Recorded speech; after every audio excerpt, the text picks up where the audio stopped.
وَإِذْ أَخَذَ رَبُّكَ مِنْ بَنِي آدَمَ مِنْ ظُهُورِهِمْ ذُرِّيَّتَهُمْ وَأَشْهَدَهُمْ عَلَى أَنفُسِهِمْ أَلَسْتُ بِرَبِّكُمْ قالوا بلى شهدنا أن تقولوا يوم القيامة إنا كنا عن هذا غافلين أو تقولوا إنما أشرك آباؤنا من قبل وكنا ذرية من بعدهم أفتهلكنا بما فعل المبطلون وكذلك نفصل الآيات ولعلهم يرجعون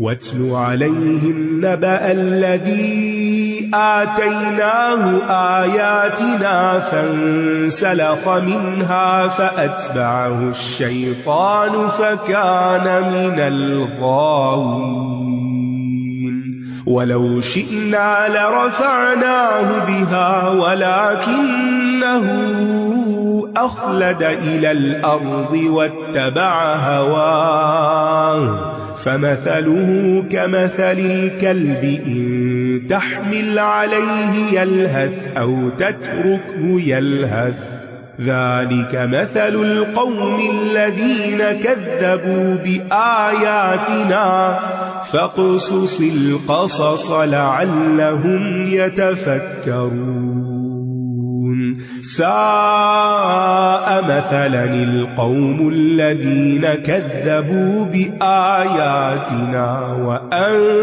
وأنفسهم كانوا يظلمون من يهد الله فهو المهتدي ومن يضلل فأولئك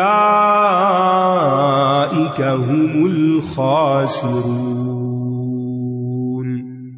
ولقد ذرأنا لجهنم كثيرا من الجن والإنس لهم قلوب لا يفقهون بها ولهم أعين لا يبصرون بها ولهم آذان لا يسمعون بها أولئك كالأنعام بل هم أضل أولئك هم الغافلون ولله الأسماء الحسنى فادعوه بها وذروا الذين يلحدون في أسمائه سيجزون ما كانوا يعملون وممن خلقنا أمة يهدون بالحق وبه يعدلون. اور جب آپ کے رب نے بنی آدم کی پشتوں سے ان کی اولاد کو نکالا اور انہیں خود ان کے نفسوں پر گواہ بنایا، پھر پوچھا کیا میں تمہارا رب نہیں ہوں؟ انہوں نے کہا ہاں، ہم گواہی دیتے ہیں کہ آپ ہی ہمارے رب ہیں، تاکہ تم قیامت کے دن یہ نہ کہو کہ ہم تو اس سے بالکل غافل تھے. اوپر آیات میں رسولوں اور کتاب کے ذریعے ہدایت کا ذکر تھا. کائنات اور خود انسان کی ذات میں ہدایت کی دلیلوں کا ذکر یہاں آتا ہے. اس آیت کی دو تفسیریں بیان کی گئی ہیں. ایک تو یہ کہ ہر انسان کی فطرت میں اللہ نے توحید رکھ دی ہے، یعنی ہر انسان کے اندر یہ طلب رکھ دی گئی ہے کہ وہ جانے کہ میرا رب ایک ہے جس نے مجھے پیدا کیا اور وہی مجھے روزی دیتا ہے. تو خود انسان کی پیدائش ہی اللہ کی ذات پر ایک بہت بڑی دلیل ہے، کیونکہ کوئی چیز خود سے خود نہیں بنتی، کوئی بنانے والا اس کو بناتا ہے. اور پھر یہ کہ ہمارا دین ہمیں یہ بھی بتاتا ہے کہ ہر بچہ فطرت پر پیدا ہوتا ہے. اور دوسرے اس سے مراد وعدہ الست ہے، وہ عہد و پیمان جو اللہ تعالیٰ نے آدم علیہ السلام کی پشت سے تمام اولاد آدم کو نکال کر ان سے لیا، اور جو عہد الست کے نام سے مشہور ہے. یہاں آیت میں بھی آپ دیکھ رہے ہیں کہ آپ کے رب نے بنی آدم کی پشتوں سے ان کی اولاد کو نکالا. یہ کب ہوا تھا اس کے بارے میں ایک حدیث میں آتا ہے جو مسند احمد کی حدیث ہے اور السلسلہ صحیحہ میں بھی ہے. نبی صلی اللہ علیہ وسلم نے فرمایا اللہ تبارک و تعالی نے آدم علیہ السلام کی پشت میں موجود تمام اولاد سے نعمان یعنی میدان عرفات میں عہد لیا تھا. پھر اللہ نے ان کی صلب سے ان کی ساری اولاد نکالی جو اس نے پیدا کرنی تھی، اور اسے اپنے سامنے چھوٹی چھوٹی چیونٹیوں کی شکل میں بکھیر دیا. پھر ان کی طرف متوجہ ہو کر ان سے کلام کیا اور فرمایا کیا میں تمہارا رب نہیں ہوں؟ انہوں نے کہا کیوں نہیں؟ تم قیامت کے دن یہ نہ کہہ سکو کہ ہم تو اس سے بے خبر تھے، یا تم یہ کہنے لگو کہ ہم سے پہلے ہمارے آباء و اجداد نے بھی شرک کیا تھا، ہم ان کے بعد انہی کی اولاد تھے، تو کیا تو ہمیں باطل پرستوں کے عمل کی وجہ سے ہلاک کرے گا؟ اب یہاں پر ایک سوال پیدا ہوتا ہے کہ اگر کوئی یہ کہے کہ ہمیں تو نہیں یاد کہ ہم نے کوئی ایسا وعدہ کیا تھا، تو اللہ تعالیٰ نے پیغمبروں کو بھیجا ہی اس لیے تاکہ انہیں وہ وعدہ یاد کرا دیں. یا تم یہ نہ کہو کہ شرک تو اس سے پہلے ہمارے آباء و اجداد نے کیا تھا اور ہم تو ان کے بعد انہی کی اولاد تھے، کیا پھر تو ہمیں اس کام کی وجہ سے ہلاک کرے گا جو ان غلط کاروں نے کیا تھا؟ یعنی قیامت کے دن مشرکین کے شرک سے متعلق ان کا کوئی عذر قابل قبول نہیں ہوگا، یعنی چاہے وہ اپنے باپ دادا کو بلیم کریں لیکن ان کی یہ دلیل ان کے کام نہیں آئے گی. اور اسی طرح ہم آیات کو کھول کھول کر بیان کرتے ہیں، اور اس لیے کہ یہ رجوع کر لیں، یعنی پلٹ آئیں، اور انہیں اس شخص کا حال پڑھ سنائیے جسے ہم نے اپنی آیات عطا کی، یعنی وہ عالم تھا، پھر وہ ان سے بالکل نکل گیا، سارا علم بھلا دیا، چھوڑ دیا، تو شیطان اس کے پیچھے لگ گیا، پھر وہ گمراہوں میں شامل ہو گیا. آیت کے الفاظ سے یوں معلوم ہوتا ہے کہ یہ کسی خاص شخص کا واقعہ ہے، اور ایسا ہو سکتا ہے، لیکن قرآن و سنت میں ہم دیکھتے ہیں کہ اللہ اور اس کے رسول کا جو انداز تخاطب انتہائی بلند اخلاق پر مبنی ہے، یعنی کسی کی بھی غلطی نام لے کر نہیں بتائی جاتی سوائے ابو لہب کے. تو یہاں پر اس کا کیریکٹر بتا دیا گیا، وہ کیسا انسان ہے وہ بتا دیا گیا، اس کی غلطی اور خرابی بتا دی گئی، نام نہیں بتایا گیا. لہٰذا ہم دیکھتے ہیں کہ مفسرین نے بعد میں یہ نام ڈھونڈنے کی کوشش کی اور کچھ لوگوں کے نام لیے بھی، لیکن بات یہ ہے کہ جس کسی کے اندر بھی یہ صفات ہوں گی اس پر یہ مثال چسپاں ہوگی، بھلے وہ کوئی بھی ہو. یعنی وہ شخص جو علم کی طرف آیا، قرآن پڑھا، سمجھا، اور پھر سب کچھ پیچھے چھوڑ کے دنیا کی طرف نکل گیا اور اس طرح بھلایا گویا کہ وہ جانتا ہی نہ تھا. فانسلخ منہا کا مطلب ہے انسلاخ کہتے ہیں کھال اتارنے کو، یعنی مسلوخ کہتے ہیں وہ بکری جس کی کھال اتار دی گئی. تو آپ نے کبھی جانور ذبح ہونے کے بعد کھال اتری ہوئی دیکھی؟ کھال والا جانور اور بغیر کھال کے جانور، تو اس سے تشبیہ دی، یعنی اس کا تو حلیہ ہی بدل گیا. کھال کے ساتھ بکری کچھ اور طرح نظر آتی ہے، جب کھال اتر جاتی ہے تو کچھ اور ہی نظر آتی ہے. تو یہ دراصل بے عمل علم والے کی مثال ہے کہ وہ اپنی خواہشات کے پیچھے چلتے ہوئے شیطان کے قابو میں آ گیا. یعنی یہ وہ شخص ہے کہ جس کا علم صرف اس کی زبان پر تھا، وہ علم نافع نہیں تھا. جب انسان کا عمل اور اس کی خواہش علم کے مخالف ہو، یعنی قرآن میں کچھ لکھا ہوا ہے اور انسان کی خواہشات کچھ اور ہی ہیں اور عمل کچھ اور ہی کر رہا ہے، تو پھر اللہ تعالیٰ وہ علم بھی چھین لیتا ہے. انسان کا اس علم سے بھی کوئی تعلق نہیں رہتا. ایسا شخص اپنے علم سے ایسے نکل جاتا ہے جیسے سانپ کچلی سے نکل جاتا ہے، یا جیسے کپڑے اتار دینے کے بعد کپڑوں کا جسم سے کوئی تعلق نہیں رہتا، کیونکہ وہ اوپر کی الگ لیئر ہے نا، تو وہ لیئر اتر گئی. تو اسی طرح جو بے عمل عالم ہوتا ہے اس کی بھی لیئر اتر جاتی ہے جب وہ اس ماحول سے یا اس وقت سے باہر نکلتا ہے. تو ایسا ہوا کیوں؟ وہ اپنی خواہشات کی وجہ سے گمراہ ہوا. اچھا، آیات کا علم ہونے کے باوجود نکل جانا جو ہے خواہشات کے علاوہ شیطان کا وسوسہ بھی ہو سکتا ہے، شیطان کا بہکانا بھی ہو سکتا ہے، کیونکہ شیطان کبھی نہیں چاہتا کہ ہم اپنے علم پر عمل کریں، جو کہتے ہیں وہ کریں بھی، اور انسان کو جگہ جگہ بھلوا دیتا ہے. اور انسان جب شیطان کے وسوسے کی اطاعت کرتا ہے تو شیطان پھر اس کو قابو کر لیتا ہے، اپنے تابع کر لیتا ہے، اور پھر ہمیشہ گمراہ کرتا رہتا ہے. اور خاص طور پر اگر نفس کے اندر خواہشات بھری ہوئی ہو نا، اپنا من ہی جو ہے وہ کچھ اور چاہتا ہو، وہ دنیا کی محبت میں ڈوبا ہوا ہو، تو پھر شیطان کے حملے بھی جلدی اثر انداز ہوتے ہیں اور شیطان جلدی قابو بھی پا لیتا ہے. لیکن اگر انسان خود پہلے اپنے نفس پر کنٹرول کر لیتا ہے، یعنی سیلف کنٹرول اس کے اندر آ جاتا ہے، تو پھر باہر کے حملے اس پر اثر نہیں کرتے. یہ ایسے ہی جس کا امیون سسٹم اسٹرانگ ہوتا ہے اس پر باہر کے جراثیم اثر نہیں کرتے، کیونکہ اگر وہ حملہ آور ہوتے بھی ہیں تو کیا ہوتا ہے، اندر جو فائٹرز بیٹھے ہوئے ہیں وہ آنے والے کو کل کر دیتے ہیں، کیونکہ ہم تو ہر وقت جراثیموں سے ایکسپوز ہوتے رہتے ہیں. کوئی کھانس رہا ہے، کوئی چھینک رہا ہے تو جراثیم باہر نکلتے ہیں یا نہیں، سب کو پتا ہے نکلتے ہیں، اور وہ فضا میں پھیل بھی جاتے ہیں اور پھر دوسرے لوگ ان کو انہیل بھی کر لیتے ہیں. تو کون افیکٹ ہوتا ہے؟ جس کا اپنا امیون سسٹم اسٹرانگ نہیں ہوتا، اور باقی لوگوں کو وہ کچھ بھی اثر نہیں کرتا. تو اب آپ دیکھیے، اگر ہمارا اپنا دل مضبوط نہیں نا، ہماری اپنی نیت صاف نہیں نا کسی کام کو کرنے کی، تو پھر شیطان بھی حملہ آور ہو سکتا ہے اور ماحول بھی ہم پر اثر انداز ہو جاتا ہے اور پھر انسان کمزور پڑ جاتا ہے. تو جو علم اللہ کی رضا کے لیے حاصل نہ کیا جائے، جو علم عمل کرنے کی نیت سے حاصل نہ کیا جائے، اس کا انجام خطرناک ہوتا ہے. یعنی صرف علم حاصل کر لینا ہی کافی نہیں، اپنی نیتوں کو درست کرنا ضروری ہے، اور اس کے ساتھ ساتھ جو کہہ رہے ہیں اس پہ کرنا بھی ضروری ہے.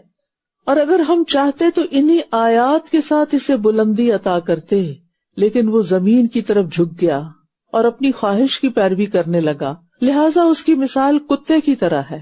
اگر تو اس پر حملہ کرے تو وہ زبان لٹکائے ہانپتا ہے، یا تو اسے چھوڑ دے تب بھی وہ زبان لٹکائے ہانپتا ہے. یہی مثال اس قوم کی ہے جنہوں نے ہماری آیات کو جھٹلایا. بس آپ ان واقعات کو بیان کیجئے تاکہ یہ غور و فکر کریں. آیات بیان کیجئے تاکہ لوگ غور و فکر کریں. اللہ تعالیٰ فرماتے ہیں کہ ہم چاہتے تو انہیں آیات کے ساتھ بلندی عطا کرتے. یعنی وہ دنیا کی طرف کیوں جھک گیا؟ کیونکہ وہ دنیا کے ذریعے شہرت پانا چاہتا تھا، اونچا مقام حاصل کرنا چاہتا تھا، بلندیاں حاصل کرنا چاہتا تھا، اور اس نے سوچا کہ یہ دین تو میری ان بلندیوں کے راستے میں رکاوٹ ہے.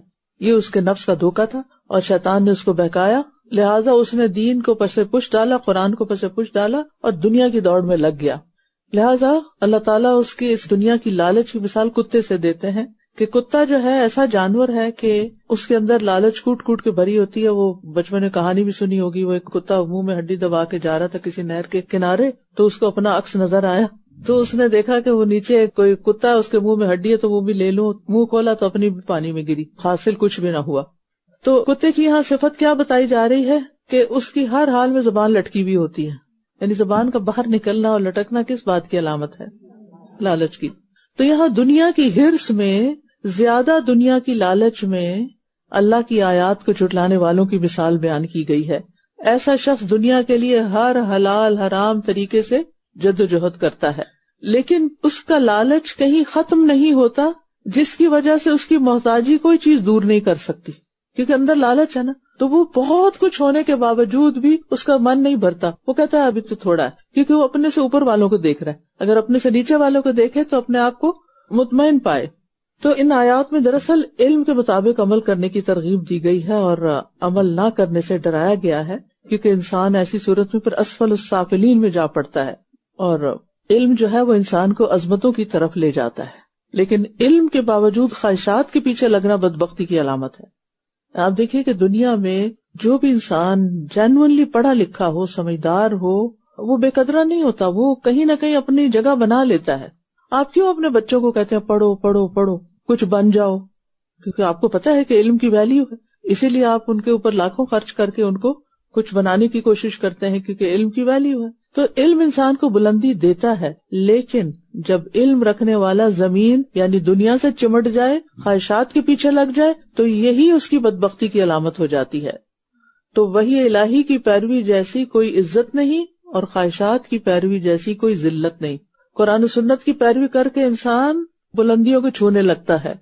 وہ تؤتی اکلھا کل حین باذن ربھا، وہ درخت سے مثال دی گئی ہے نا کہ اس کی فرعھا فی السماء، ٹھیک ہے، اس کی بلندیاں. اور پھر یاد رکھیے کہ صرف علم حاصل کرنے سے بلندی نہیں ملتی، بلکہ حق کی پیروی کرنے سے بلندی ملتی ہے. اور علم حاصل کر کے کبھی مغرور بھی نہیں ہونا چاہیے، کیونکہ شیطان کی مثال ہمارے سامنے ہے. کہا جاتا ہے کہ اس نے ہزاروں برس عبادت کی تھی، لیکن اسے عبادت کا غرور ہو گیا تھا کہ میں بڑا عبادت گزار ہوں، جس کے نتیجے میں وہ راندہ درگاہ ہوا. اور اپنے علم کو اپنی ذہانت کا سبب بھی نہیں سمجھنا چاہیے. اور پھر یہ ہے کہ جب صحیح مقاصد کے لیے علم حاصل نہیں کیا جاتا نا، تو پھر ایسے علماء جو ہیں ان چیزوں پر بڑے برہم ہوتے ہیں جو ان کے نفس کے خلاف ہوتی ہیں. اس لیے پھر ایسے لوگوں سے بھی پرہیز کرنی چاہیے، یعنی فاجر عالم اور جاہل عابد سے بھی بچنا چاہیے، کیونکہ یہ دونوں قسم کے افراد ہر شخص کے لیے فتنہ ہوتے ہیں. اور جس کو اللہ نے علم دیا ہو اور عمل بھی دیا ہو، اس کی قدر کریں اور اللہ کا شکر ادا کریں کہ اللہ نے آپ کو ایسے لوگوں سے ملایا کہ جو صرف باتیں نہیں کرتے بلکہ کچھ کر کے بھی دکھاتے ہیں. کتنی بری مثال ہے ان لوگوں کی جنہوں نے ہماری آیات کو جھٹلایا اور وہ اپنے ہی نفسوں پر ظلم کرتے رہے. جسے اللہ ہدایت دے وہی ہدایت پانے والا ہے، اور جسے وہ بھٹکا دے تو ایسے ہی لوگ خسارہ پانے والے ہیں. ہدایت اللہ کا نور ہے، وہ جسے چاہتا ہے عطا کرتا ہے. من یہد اللہ فہو المہتدی. اور اگر اللہ کسی کو ہدایت نہیں دیتا تو وہ ظلم نہیں کرتا، کیونکہ اس کو پتا ہے کہ ہدایت کہاں رکھنی ہے. اور اللہ کی ہدایت پانے کے لیے اپنے اندر طلب بھی رکھنی ہوگی، کیونکہ اللہ ہمارے دلوں کو دیکھتا ہے نا، اس کو پتا ہے ہم کیا چاہتے ہیں. ہم میں سے ہر ایک اپنی نیت کا جائزہ لے اور بار بار لے اور خود احتسابی کے عمل سے خود کو روز گزارے. میں کیا چاہتی، میری خواہشات کیا ہیں، مجھے کن چیزوں کا غم لگا ہوا ہے اگر وہ میرے پاس نہیں، میرے دماغ میں زیادہ تر سوچ کیا رہتی، کس چیز سے متعلق رہتی ہے. یعنی اپنا احتساب ہم خود کریں، کیونکہ اللہ کی ہدایت پانے کے لیے اپنی نیت کو درست کرنا ہوگا، اپنے عمل کو درست کرنا ہوگا. اور ہم نے بہت سے جنوں اور انسانوں کو یقینی طور پر جہنم کے لیے پیدا کیا. ان کے پاس دل ہیں جن سے وہ سمجھتے نہیں. یعنی کیوں ہیں جہنم میں جانے والے؟ کیونکہ وہ اپنے دل سے غور و فکر نہیں کرتے. اور ان کے پاس آنکھیں ہیں جن سے وہ دیکھتے نہیں، اور ان کے پاس کان ہیں جن سے وہ سنتے نہیں. یہ لوگ چوپایوں کی طرح ہیں، جانوروں کی طرح ہیں، بلکہ ان سے بھی زیادہ گمراہ ہیں. یہی لوگ غفلت میں مبتلا ہیں. اللہ سبحانہ وتعالیٰ نے جن و انس کو ایک مقصد دے کے دنیا میں بھیجا، لیکن جو لوگ اپنا مقصد پورا نہیں کر رہے، یعنی عبادت نہیں کرتے اللہ کی، اللہ کو نہیں پہچانتے، وہ جانوروں سے بھی بدتر ہیں. کیونکہ جانور بھی اپنا فائدہ اور نقصان پہچانتا ہے اور مالک کی اطاعت بھی کرتا ہے. آپ نے دیکھا ہوگا کہ جہاں کہیں دانا ہوتا ہے دور سے پرندے اڑ کے وہاں پہنچ جاتے، پتہ نہیں کیسے خبر ہو جاتی ہے ان کو. اور کتنی چھوٹی چھوٹی ان کی آنکھیں ہوتی ہیں، وہ آسمان سے وہ دیکھ لیتے ہیں کہ کہاں پر ہمارے کھانے کی کوئی چیز ہے. پتہ نہیں ان کو اسمیل آ جاتی ہے، وہ دیکھ پاتے ہیں، حیرت ہوتی ہے. لیکن یہ کہ ان کو اپنا مفاد پتا ہے نا، کہاں سے کچھ ملے گا وہاں پہنچ جاتے ہیں. کچھ انسان بھی ایسے ہوتے ہیں جہاں ان کا مفاد ہوتا ہے وہاں پہنچ جاتے ہیں، اور جو چیز ان کے دل میں نہیں ہوتی، جس کی وہ حرص نہیں رکھتے، وہ چھوڑ دیتے ہیں. تو یہ لوگ کس لیے غافل ہیں؟ کیونکہ وہ اجر و ثواب کی امید نہیں رکھتے. جانوروں کی طرح ہے کیونکہ ان کا مقصد صرف کھانا پینا ہے. ان سے بھی زیادہ بہکے ہوئے ہیں کیونکہ اپنے فائدے اور نقصان نہیں دیکھ پاتے. اچھا، کچھ جانوروں کی عقل مندی تو اللہ نے قرآن میں بھی بیان کی ہے. مثلاً ہدہد، ایک ہدہد پوری قوم کے اسلام لانے کا سبب بنی. وہ ایک اور ملک کی خبر لے کر آئی سلیمان علیہ السلام کے پاس. اس زمانے میں اور ذریعہ نہیں تھا، کوئی میڈیا کا دور نہیں تھا، تو اللہ نے اور اسباب پیدا کر دیے. ایک چونٹی نے لشکر کا راستہ بدل دیا، چونٹی. ایک مچھلی نے ایک نبی کو پناہ دی، یونس علیہ السلام کو. کبے نے آدم کے بیٹے کو لاش دفن کرنا سکھائی. تو بات یہ ہے کہ جانوروں کے اندر بھی بڑی بڑی سمجھ اور عقل ہے، اور بعض اوقات وہ انسانوں کو عقل دے جاتے ہیں. یعنی اگر انسان پرندوں کی اڑان پر ہی غور کرے، کتنے ڈسپلن سے بعض اوقات لائن میں جا رہے ہوتے ہیں، اور اس کے مقابلے میں انسان زمین پر دیکھے لوگوں کو. اور پھر آپ دیکھیے کہ انسان ہر حال میں ہدایت کے لیے اللہ کا محتاج. اس لیے ہر نماز کی ہر رکعت میں، ہر سورت فاتحہ میں اہدنا الصراط المستقیم پڑھا جاتا ہے، کیونکہ ہدایت مانگنی پڑتی، طلب کرنی پڑتی، اس کے لیے دعا کرنی پڑتی ہے. اور پھر یہ دعا بھی کریں کہ اللہ ہمارے جو اعضاء تو نے دیے ہیں، کان، آنکھ اور دل خاص طور پر ہمیں ان سے فائدہ پہنچا. اللہم متعنا باسماعنا وابصارنا، کیونکہ اللہ تعالیٰ ان لوگوں سے ناراض ہوتے ہیں جو اپنے ان اعضاء سے کام نہیں لیتے. اور ایک اور بات یہ کہ ہمیں اس بات کی فکر ہونی چاہیے کہ پتہ نہیں اللہ نے ہمارے خاتمے پر خوش قسمت انسانوں میں ہمارا نام لکھا ہوا یا نہیں، ہدایت یافتہ میں ہے یا نہیں. اسی لیے ہم دیکھتے ہیں کہ حضرت عمر یہ دعا کرتے تھے، اللہم ان کنت کتبتنا عندک اشقیا فامحنا واکتبنا سعداء وان کنت کتبتنا سعداء فاثبتنا فانک تمحو ما تشاء وتثبت وعندک ام الکتاب. اے اللہ، اگر تو نے ہمیں اپنے پاس بد نصیب لکھا ہے تو اسے ہمارے لیے مٹا دے اور ہمیں خوش نصیب لکھ دے، اور اگر تو نے ہمیں خوش نصیب لکھا ہے تو اسے قائم رکھ. بے شک تو جو چاہتا ہے مٹا دیتا ہے اور جو چاہتا ہے قائم رکھتا ہے، اور تیرے ہی پاس ام الکتاب ہے. اور اللہ ہی کے لیے سب سے بہترین نام ہے، بس اسے ان ناموں کے ساتھ پکارو اور ان لوگوں کو چھوڑ دو جو اس کے ناموں میں کج ربی اختیار کرتے ہیں، یہ ضرور اس کا بدلہ دیے جائیں گے جو یہ کر رہے ہیں. اس سے پتہ چلتا ہے کہ اللہ کے جتنے بھی نام ہیں وہ سارے کے سارے اچھے ہیں، کیونکہ یہ سننے میں بھی اچھے لگتے ہیں اور محبین کے دلوں کو بھی اچھے لگتے ہیں، کیونکہ اس کے اندر اللہ تعالیٰ کی اعلیٰ ترین صفات کا ذکر ہوتا ہے. وہ اس کی سخاوت اور رحمت اور فضل اور وحدانیت پر دلیل ہے. یعنی اللہ تعالیٰ کا ہر نام عظیم ہے اور عظیم صفت پر دلالت کرتا ہے.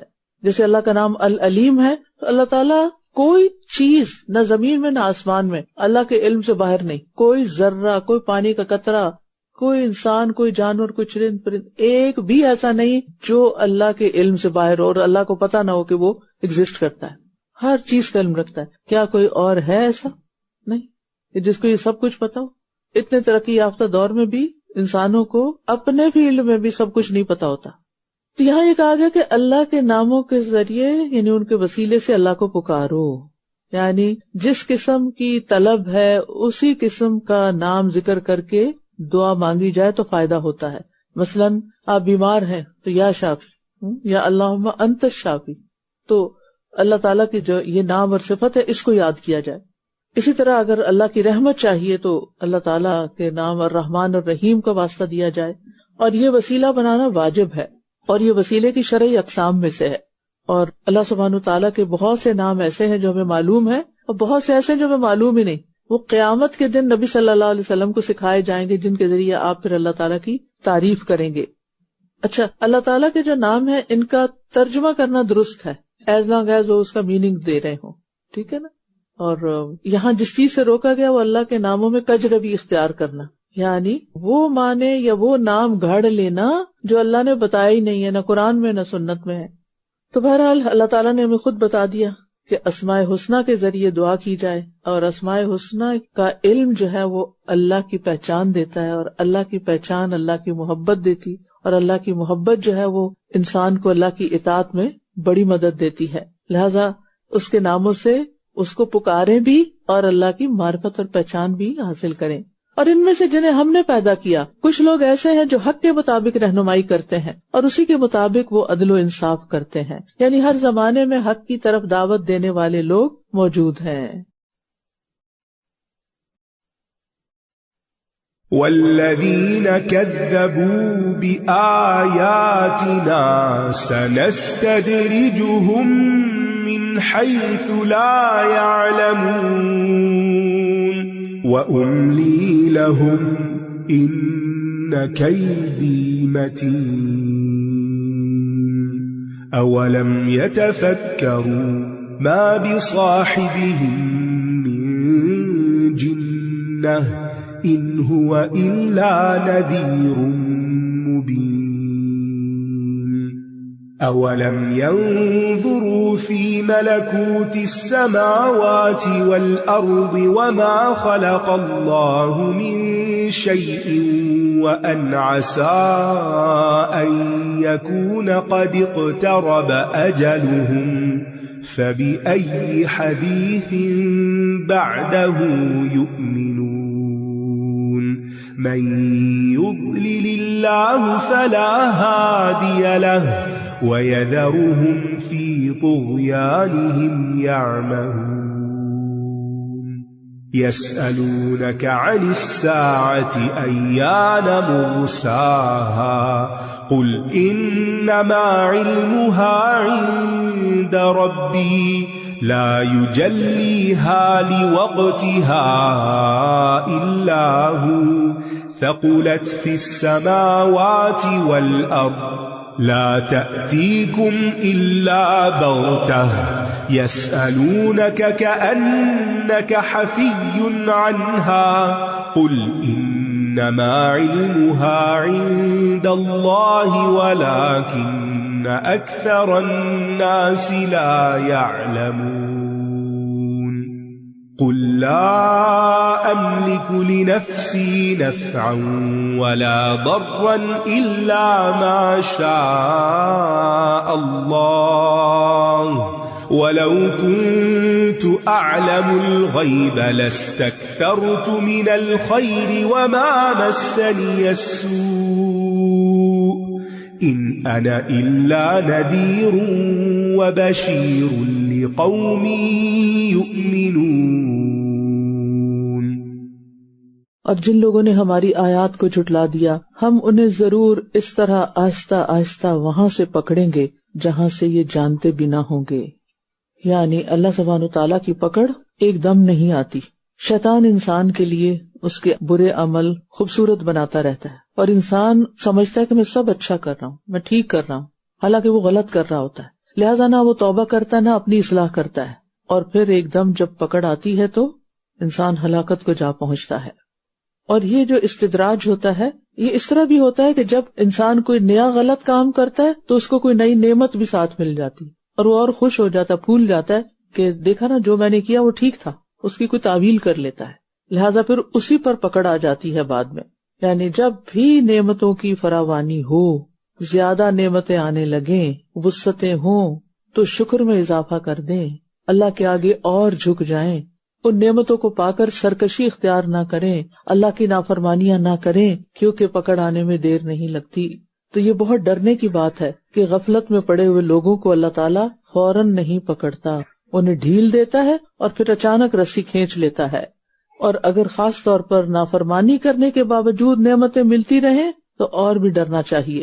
اور جو لوگ اللہ کی حدود توڑ رہے ہوں اگر وہ بڑے خوشحال نظر آتے ہیں تو اس سے کبھی بھی متاثر نہ ہوں کہ یہ ان پر اللہ کا بڑا فضل ہے. یعنی کسی گناہگار کو صحت اور اچھی حالت میں دیکھ کر دھوکہ نہیں کھانا چاہیے کہ ایک شخص گناہ پہ گناہ کر رہا ہے اور وہ دنیا میں دندناتا پھر رہا ہے. پکڑ کا وقت دور نہیں اور میں انہیں مہلت دے رہا ہوں، بے شک میری تدبیر بہت مضبوط ہے. املا کہتے ہیں لمبی مہلت کو، یعنی زیادہ دن کے لیے. یعنی اگر کوئی اپنی نعمتوں پر شکر گزار نہیں تو وہ بھولے نہیں کہ اللہ نے اس کو ڈھیل دی ہوئی ہے، یہ اس کی ناکامی کی طرف اس کو لے جا رہی ہے. کیا بھلا انہوں نے غور و فکر نہیں کیا کہ ان کے ساتھی کو کوئی جنون لاحق نہیں، وہ تو ایک کھلم کھلا خبردار کر دینے والا ہے. کیا انہوں نے غور نہیں کیا آسمانوں اور زمین کی بادشاہت میں اور کسی بھی ایسی چیز میں جو اللہ نے پیدا کی، اور یہ کہ شاید ان کا مقررہ وقت قریب آ چکا ہو، پھر اس کے بعد یہ کس بات پر ایمان لائیں گے؟ جسے اللہ گمراہ کر دے پھر اسے کوئی ہدایت دینے والا نہیں، اور وہ انہیں ان کی سرکشی میں چھوڑ دیتا ہے، یہ بھٹکتے پھرتے ہیں. ہدایت اور گمراہی اللہ کے ہاتھ میں ہے، لیکن گمراہی میں چھوڑنے کے لیے اللہ کا ایک قانون ہے کہ گمراہ کس کو کرتا ہے؟ جو نیکی کا راستہ چھوڑ کر بدی کا راستہ اختیار کر لیتا ہے، اور پھر اللہ سبحانہ وتعالیٰ اس میں اس کو بھٹکنے کے لیے چھوڑ دیتا ہے. فی طغیانہم یعمہون، یہ منافقین کے ساتھ ہوتا ہے نا، فی طغیانہم یعمہون. وہ دھوکہ دے رہے ہوتے ہیں، سب غلط کر رہے ہوتے ہیں، لیکن اللہ سبحانہ وتعالیٰ ان کو ڈھیل دیتا چلا جاتا ہے اور بندوں کی طرح بھٹکتے پھر رہے ہیں اور سمجھتے ہیں جو کر رہے ہیں وہ صحیح ہے. یہ آپ سے قیامت کی گھڑی کے بارے میں پوچھتے ہیں کہ اس کے واقع ہونے کا وقت کب ہے. کہہ دیجئے اس کا علم تو میرے رب ہی کے پاس ہے، اسے اس کے وقت پر وہ خود ہی ظاہر کرے گا. وہ آسمانوں اور زمین پر بہت بھاری ہوگی. قیامت آسمانوں اور زمین پر بہت بھاری ہوگی، اور اسی زمین میں ہم کہیں ہوں گے. سور کی آواز سن کر جہاں جو کہیں بھی دفن ہے وہاں سے باہر نکل آئے، یعنی وہ آواز اتنی سخت ہوگی کہ زمین کے اندر تک جا پہنچے. وہ تمہارے پاس اچانک آ جائے گی. یہ لوگ آپ سے اس کے بارے میں اس طرح پوچھتے ہیں گویا آپ اس سے پوری طرح باخبر ہیں. کہہ دیجئے اس کا علم تو صرف اللہ کے پاس ہے، لیکن اکثر لوگ نہیں جانتے. قیامت کے لیے لفظ الساعہ استعمال ہوا ہے. ساعہ لمحے کو کہتے ہیں، پل کو، سیکنڈ کو. تو قیامت گویا اچانک ایک لمحے کے اندر آ جائے گی، ایک سیکنڈ میں آ جائے گی، اور اس کے آنے کی ہیبت سے آسمان و زمین لرزتے ہیں. اس کا علم زمین و آسمان بھی برداشت نہیں کر سکتا، کہاں کہ انسان، اس لیے اللہ نے اسے اپنے پاس ہی رکھا ہے. وہ آسمانوں اور زمین میں سے کسی کو بھی معلوم نہیں، صرف انسان نہیں، کسی کو بھی. قیامت کی علامات ظاہر ہوں گی، لیکن ظاہر ہونے کے کتنے عرصے بعد قیامت آئے گی، کس لمحے آئے گی، یہ صرف اللہ کو پتا ہے. آپ کہہ دیجئے میں اپنی جان کے لیے کسی نفع نقصان کا مالک نہیں مگر جو اللہ چاہے، اور اگر میں غیب کو جانتا ہوتا تو ضرور بہت زیادہ بھلائی حاصل کر لیتا اور مجھے کوئی تکلیف نہ پہنچتی. میں تو محض خبردار کرنے والا اور خوشخبری دینے والا ہوں ان لوگوں کو جو ایمان لائیں. یعنی اگر نبی صلی اللہ علیہ وسلم غیب جانتے ہوتے تو بہت سے فائدے اٹھا لیتے اور بہت سے نقصانات سے بچ جاتے، لیکن علم غیب صرف اللہ کے پاس ہے، صرف اللہ کی صفت ہے. اگر کوئی شخص یہ سمجھتا ہے کہ نبی صلی اللہ علیہ وسلم عالم الغیب تھے تو وہ ناسمجھی کا ثبوت دے رہا ہے. اگر غیب کا علم جانتے ہوتے تو حضرت عائشہ پر جب بہتان لگا تھا تو آپ کو پتہ چل جاتا، زہر آلود بکری کھانے سے پہلے ہی سمجھ جاتے کہ اس میں زہر ملا ہوا ہے. اور اسی طرح کے اور واقعات بھی ہیں جس سے پتہ چلتا ہے کہ نبی صلی اللہ علیہ وسلم غیب کا علم نہیں رکھتے تھے، بس جو اللہ نے بتا دیا اتنا ہی آپ کے پاس ہے جو قرآن و سنت میں موجود ہے، جیسے قیامت، آخرت، جنت، دوزخ کے بارے میں. اور پھر آپ دیکھیے کہ اس میں جو یہ بات ہے نا کہ نبی صلی اللہ علیہ وسلم نے اپنے بارے میں اعتراف کیا کہ میرے پاس غیب کا علم نہیں ہے، تو اگر ہمارے پاس کسی خاص مسئلے پر کوئی علم نہ ہو تو ہمیں شرم محسوس نہیں کرنی چاہیے. آپ کہہ رہے ہیں میرے پاس غیب کا علم نہیں ہے، میں یہ علم نہیں رکھتا، تو ہمیں بھی جس چیز کا نہیں پتا ہمیں کیا کہنا چاہیے؟ لا ادری، یہ علم میں نہیں رکھتی، مجھے نہیں پتا اس کا. اس سے آپ کی شان میں کوئی کمی نہیں. کیا اس بات کے کہلوانے سے اللہ تعالیٰ نے کہلوائی نا آپ سے؟ کیا نبی صلی اللہ علیہ وسلم کی عزت میں، مقام میں، شرف میں کوئی کمی ہوئی؟ قطعاً نہیں. اس شیطان نے ہمیں دھوکہ دیا ہوا ہے کہ اگر ہم لوگوں کے سامنے اپنی غلطی کو مانیں، کیونکہ وہ خود نہیں مانا نا اپنی غلطی، اگر لوگوں کے سامنے اپنی غلطی کا اعتراف کر لیا، کسی کو سوری کر لیا، کسی کو بتا دیا کہ مجھے آتا نہیں ہے، یہ میں نہیں جانتا، تو اس طرح میری تو عزت اور قدر ہی گھٹ جائے گی. لہٰذا عزت بناؤ چاہے جھوٹ پر ہی مبنی کیوں نہ ہو. تو ایسا نہیں کرنا چاہیے. یعنی be calm and be relax. Tension میں بھی نہیں آنا چاہیے کہ ہائے یہ پتہ نہیں کیا پوچھ لے اور وہ مجھے نہیں آگے. کوئی امتحان کا پرچہ تھوڑی جس پہ آپ کے نمبر لگ جائیں. آپ کے اس اعتراف اور اس سچ بولنے سے اللہ کے ہاں آپ کا مقام یقیناً بلند ہو جائے گا. اللہ کو یہ زیادہ پسند ہے کہ آپ کہیں مجھے نہیں آتا بنسبت اس کے کہ آپ غلط بتائیں لوگوں کو. لیکن آپ دیکھیے کہ عام طور پر کیا ہوتا ہے کہ ہمیں کچھ باتیں پتہ ہوتی ہیں، کچھ نہیں، کچھ کام کیے ہوتے ہیں، کچھ نہیں، لیکن ہم بڑھ چڑھ کے اپنے آپ کو منوانا چاہ رہے ہوتے ہیں. اور یہ ایک بہت خطرناک فتنہ ہے، خطرناک فتنہ. اس وقت آپ دیکھیے کہ سوشل میڈیا کی وجہ سے چونکہ فوٹوگرافی کا رواج بہت عام ہو گیا نا، اب جہاں کہیں کوئی پروگرام ہو، حتیٰ کہ مساجد میں چونکہ اب وہ ویڈیوز اماموں کی بن رہی ہوتی ہیں، لہٰذا لوگوں کا کیا شوق ہوتا ہے مجھے کہاں جگہ ملے، صف اول میں ملے. اس لیے نہیں کہ اللہ کے ہاں میرا مقام بڑھے گا اگر میں پہلی صف کا نمازی بنوں گا، اس لیے کہ وہ جو ویڈیو بنے گی اس میں، حتیٰ کہ بعض اوقات یہ بھی دیکھا گیا کہ لوگ نماز کی حالت میں بھی آنکھیں کیمرے کی طرف کر دیتے ہیں. اچھا، اسی طرح جب کوئی کام ہوتا ہے یا کوئی پروجیکٹ سامنے آتا ہے یا پروجیکٹ کامیاب ہو جاتا ہے تو لوگ ضرور یہ جتانا اور بتانا چاہتے ہیں کہ یہ دراصل میری سوچ تھی، میرا آئیڈیا تھا اور میں نے سب سے پہلے یہ تجویز دی تھی. ٹھیک ہے، کوئی اور اگر اپریشیٹ کرتا ہے تو کوئی بات نہیں، لیکن اپنے اندر یہ نیت نہیں اور وہ اندر کھلبلی نہیں مچی ہونی چاہیے کہ یہ کام ہوا تھا تو میں نے بھی اس میں حصہ ڈالا تھا اپنے آپ کو منوانے کے لیے. تو یہ بدترین قسم کی خود پسندی ہے، اور روزمرہ کی زندگی میں اس کی وجہ سے بہت سی ریاکاریاں ہوتی ہیں. اپنے آپ کو منوانے کے شوق میں کیے ہوئے عمل بھی برباد کر بیٹھتے ہیں کہ لوگ مان جائیں مجھے کسی طرح کہ میں بڑی حیثیت اور بڑی شخصیت کی مالک ہوں. اس شوق سے باہر نکل آنا چاہیے، سکون کی نیند آئے گی. کیونکہ اس دکھاوے نے اتنی خرابیاں پیدا کی ہیں. ہم زیادہ سے زیادہ مال خرچ کیوں کرتے ہیں شادیوں پر؟ چاہے دلہن بیچاری کا حال خراب ہو، کیوں کرتے؟ دکھاوا. اور پھر باقاعدہ دکھاوا. اب سبحان اللہ، وہ کسی نے کہا کہ جی یہ ڈریس میں نے ڈیزائن کیا، آپ ذرا اس کو دیکھیں. نہیں، مجھے پریشانی ہوئی دیکھ کے کہ دلہن نے جو پہنا ہوا تھا وہ تو سنبھال ہی نہیں سکتی. پہلے تو وہ ٹریل ہوتی تھی نا، اب وہ جناب دوپٹہ یا چادر اتنی بڑی کہ وہ دوسرا ایسے ساتھ پکڑ کے اس کے 5 یارڈز تک وہ پکڑ کے ساتھ چل رہے ہیں، اور وہ کام سے بھرا ہوا. یہ کپڑا کس کام آئے گا اس کے بعد، اس دکھاوے کے بعد؟ کیا اس کا الٹیمیٹ پرپز یہی تھا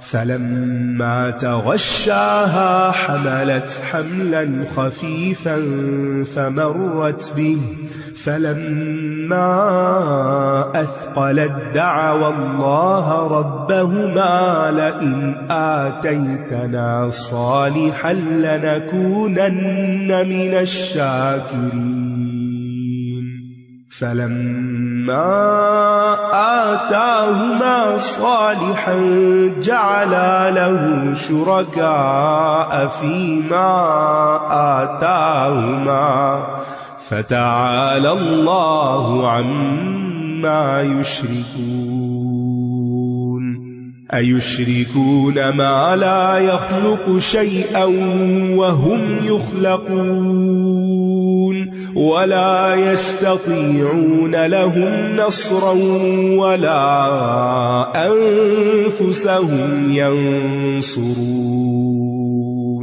وإن تدعوهم إلى الهدى لا يتبعوكم سواء عليكم أدعوتموهم أم أنتم صامتون إن الذين تدعون من دون الله عباد أمثالكم فادعوهم فليستجيبوا لكم إن كنتم صادقين ألهم أرجل يمشون بها أم لهم أيدي يبطشون بها أم لهم أعين يبصرون بها أم لهم آذان يسمعون بها قل ادعوا شركاءكم ثم كيدون فلا تنظرون إن ولي الله الذي نزل الكتاب وهو يتولى الصالحين والذين تدعون من دونه لا يستطيعون نصركم ولا أنفسهم ينصرون وإن تدعوهم إلى الهدى لا يسمعون وتراهم ينظرون إليك وهم لا يبصرون خذ العفو وأمر بالعرف وأعرض عن الجاهلين وإما ينزغنك من الشيطان نزغ فاستعذ بالله إنه سميع عليم إن الذين اتقوا إذا مسهم طائف من الشيطان تذكروا فإذا هم مبصرون وإخوانهم يمدونهم في الغي ثم لا يقصرون وإذا لم تأتهم بآية قالوا لولا اجتبيتها قل إنما أتبع ما يوحى إلي من ربي هذا بصائر من ربكم وهدى ورحمة لقوم يؤمنون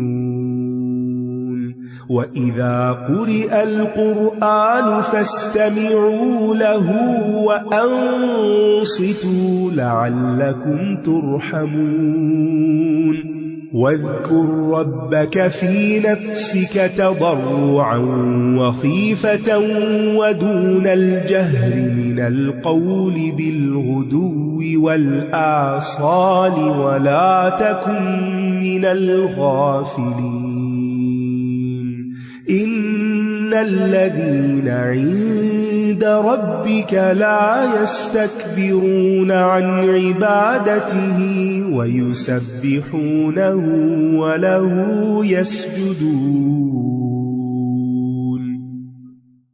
وہ اللہ ہی ہے جس نے تمہیں ایک جان سے پیدا کیا، یعنی آدم علیہ السلام سے، پھر اسی سے اس کا جوڑا بنایا، یعنی ان کی پسلی سے حوا کو پیدا کیا علیہ السلام، تاکہ وہ اس کے پاس آ کر سکون حاصل کرے، یعنی عورت کو اللہ نے سکون کا ذریعہ بنایا ہے۔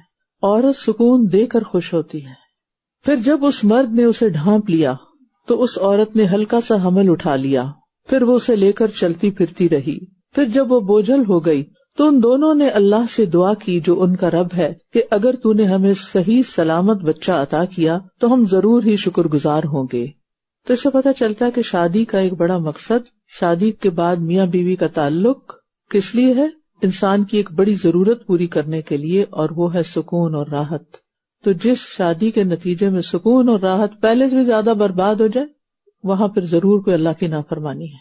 اللہ کی نافرمانی صرف اس میں نہیں ہوتی کہ ہم نماز نہیں پڑھتے، یہ بھی اللہ کی نافرمانی ہے کہ دوسرے انسان کو اس کا حق نہ دیا جائے، اور چھوٹی موٹی باتوں پہ ناراضگی لگا کر ضد لگا کے بیٹھ جائے انسان کہ بس اب میں تو اپنی ہی مرضی کروں گی اور اپنے ہی طریقے پہ چلوں گی۔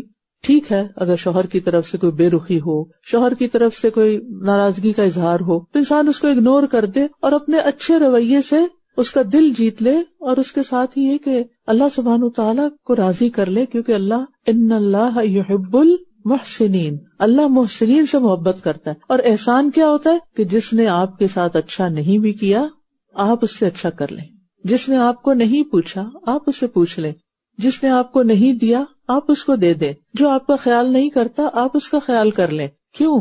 اس لیے نہیں کہ وہ میرا کرے، اس لیے کہ میرا رب اس سے راضی ہوتا ہے۔ جو عورت رب کو راضی کرنے کے لیے اپنے آپ کے اندر عاجزی پیدا کر لیتی، اپنی اکڑ ختم کر دیتی ہے، اپنی انا کو ختم کر دیتی ہے جو کہ شیطان چاہتا ہے کہ یہ مضبوط ہو، تو وہی کامیاب ہے۔ اچھا، اس کا یہ نہیں کہ آپ کے سارے حقوق مارے جائیں گے، یہ آپ کے لیے کامیابیوں کا دروازہ کھولے گی۔ یعنی آپ دیکھیے کہ جب آپ اچھا سلوک کریں گے، اور یک طرفہ طور پہ بعض اوقات کرنا پڑ جاتا، کچھ تو جوڑے خوش قسمت ہوتے ہیں، دونوں طرف سے بڑی محبت ہوتی ہے، لیکن ہر ایک کے ساتھ ایسا نہیں ہوتا، بلکہ میجورٹی میں یہ دیکھا گیا کہ مزاج کے مختلف ہونے سے کچھ نہ کچھ کھٹپٹ لگی رہتی ہے۔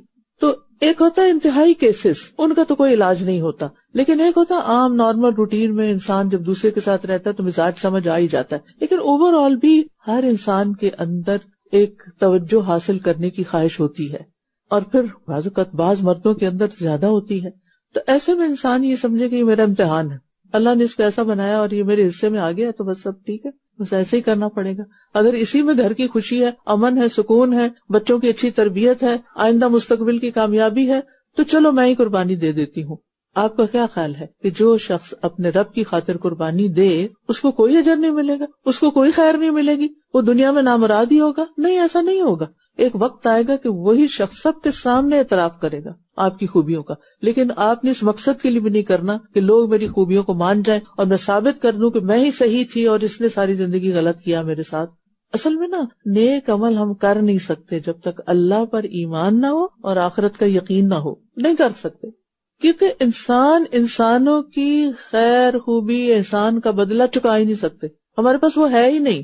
اللہ تعالیٰ نے ہمیں حکم دیا والدین سے احسان کرو، کیا ہم اتنا احسان کر پاتے ہیں جتنا انہوں نے ہمارے ساتھ کیا؟ نہیں کر پاتے۔ اور اسی طرح باقی رشتے بھی ہیں، اور اس میں آپ دیکھیے کہ اللہ سبحانہ وتعالیٰ نے پورا پروسیس بتا دیا کہ کیسے بچہ پیدا ہوتا ہے، اور جب بچہ پیدا ہوتا ہے تو پھر کیا کرتے ہیں لوگ، پھر جب اس نے ان دونوں کو صحیح سلامت بچہ عطا کر دیا۔ اچھا، یہ دیکھیں سکون اور یہ راحت اور آرام اور محبت اور انٹیمیسی کے بعد بچے کی پیدائش کا ذکر کیا گیا، کیونکہ شادی کا مقصد صرف انجوائمنٹ نہیں ہوتا، شادی ایک بڑے مقصد کے لیے ہوتی ہے، اور اس میں نسل انسانی کی پیدائش اور اس کی تربیت اور اس کا ارتقاء ہے، کہ اچھے گھرانے جنم دو، بچوں کی اچھی تربیت کرو اور ان کو کسی قابل بناؤ۔ اس گھر میں بچے بھی برباد ہو جاتے ہیں جہاں میاں بیوی کی آپس میں نہیں بنتی، ان کا ڈائریکٹ امپیکٹ سب سے پہلے بچوں پر آتا ہے۔ ان کے ماں باپ تو پریشان رہتے ہی ہیں لیکن بچے بہت متاثر ہوتے ہیں۔ اب ماں کو بچے باپ کے مقابلے میں بھی زیادہ پیارے ہوتے ہیں، تو جس ماں کو واقعی اپنے بچوں سے پیار ہونا تو پھر اسے قربانی کرنی ہی پڑے گی اور اس کا اجر اللہ سے مل کر ہی رہے گا،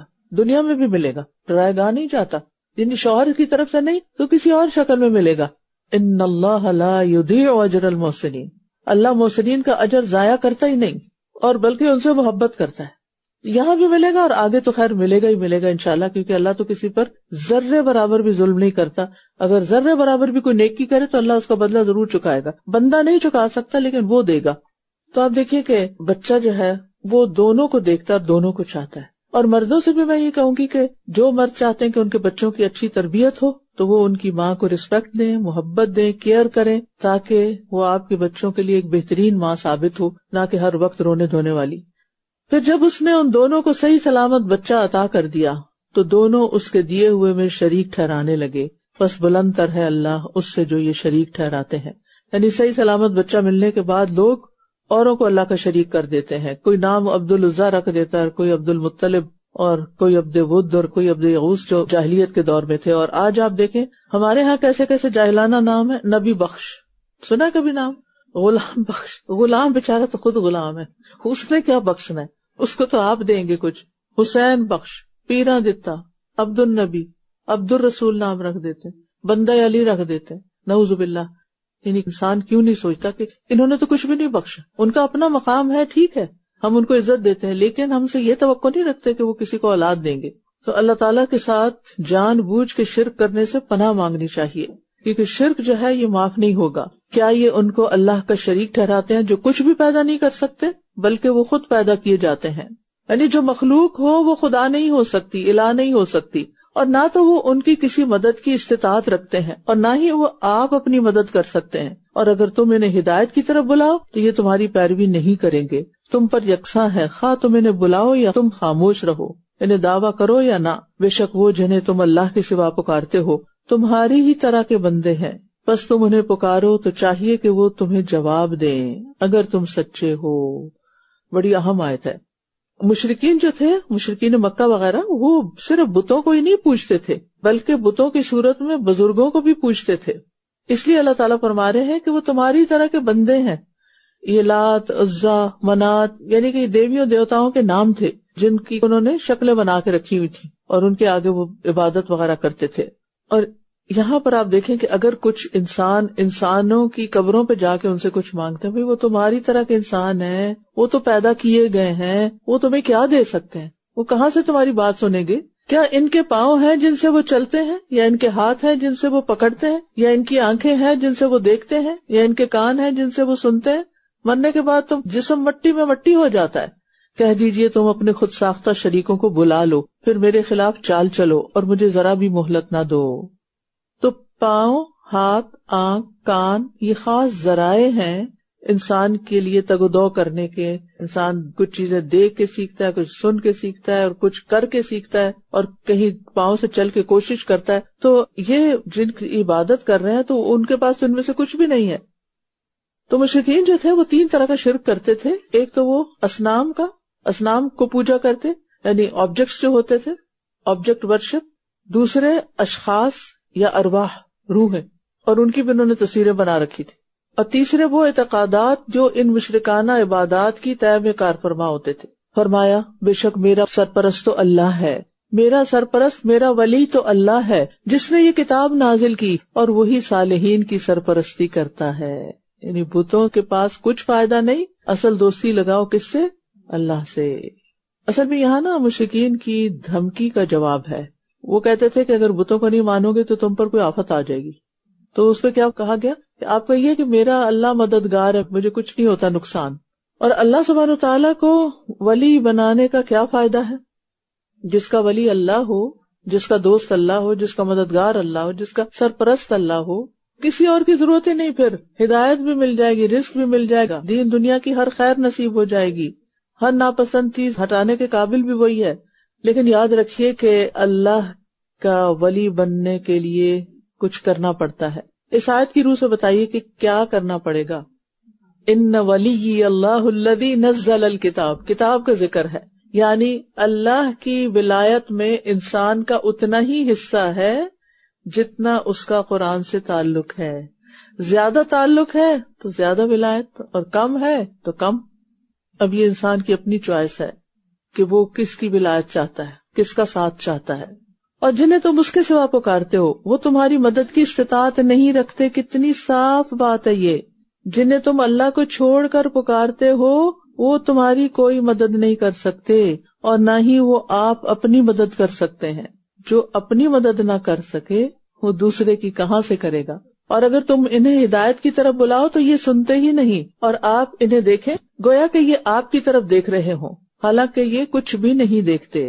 یعنی مشرکین بتوں کو ایسے تراشتے تھے کہ دیکھنے والوں کو لگے کہ وہ ان کو دیکھ رہے ہیں. کبھی آپ کو دیکھنے کا اتفاق ہوا؟ یعنی نیکسٹ ٹائم اگر کوئی ایسا اسٹیچو وغیرہ آپ دیکھیں بت جس کو لوگ پوچھتے ہیں تو یوں لگے گا کہ جیسے وہ آپ کو دیکھ رہے ہیں، حالانکہ لوگوں نے اسی طرح آنکھیں گھڑی بھی ہوتی ہیں کہ وہ فیلنگ ایسے آئے تو آپ کو لگے گا آپ کو دیکھ رہے ہیں، حالانکہ وہ دیکھ ہی نہیں سکتے. پتھر سے کہاں دکھے گا. انسان بھی کبھی کبھی پتھر کی آنکھ لگا لیتے ہیں نا، پتہ ہے نا آپ کو. یعنی کچھ لوگوں کی آنکھ ڈیمیج ہو جائے تو وہ مصنوعی آنکھ لگا دیتے ہیں، اس سے کچھ نظر آتا ہے نہیں، وہ تو انسانوں کی بنائی، اس سے کہاں سے نظر آئے گا.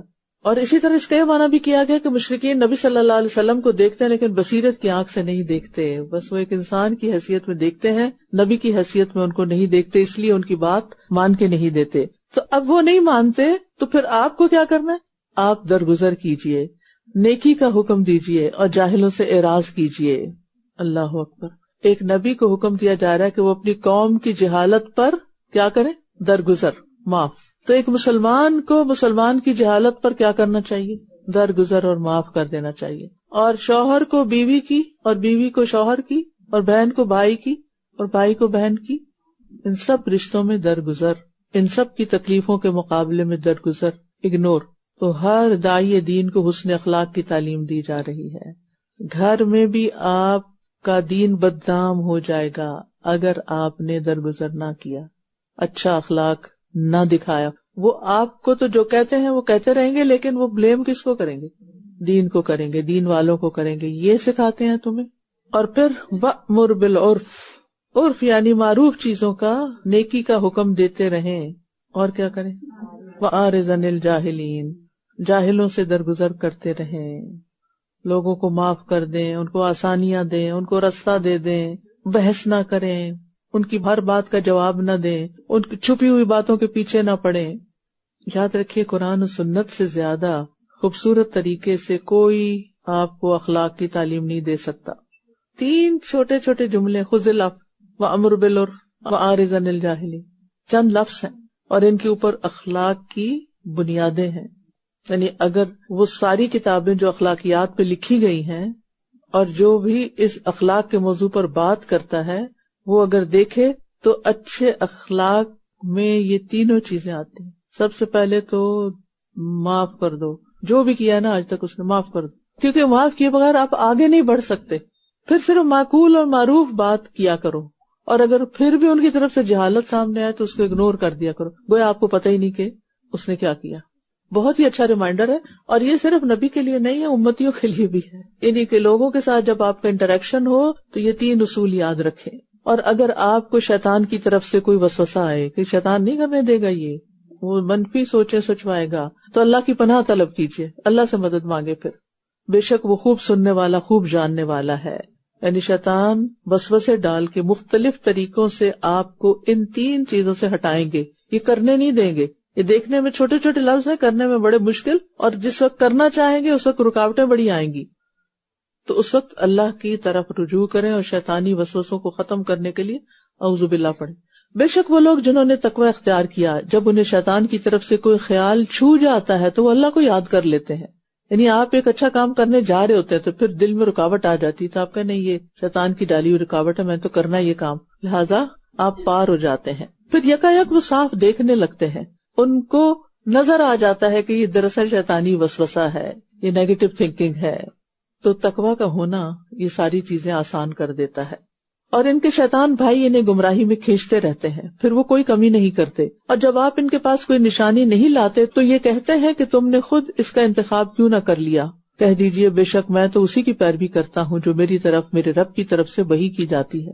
یہ بصیرت کی باتیں تمہارے رب کی طرف سے ہیں اور ہدایت اور رحمت ان لوگوں کے لیے جو ایمان لاتے ہیں. باتیں اللہ کی طرف سے ہیں لیکن فائدہ کس کو پہنچے گا؟ جو ان کو مان جائے گا. ھذا بصائر من ربکم.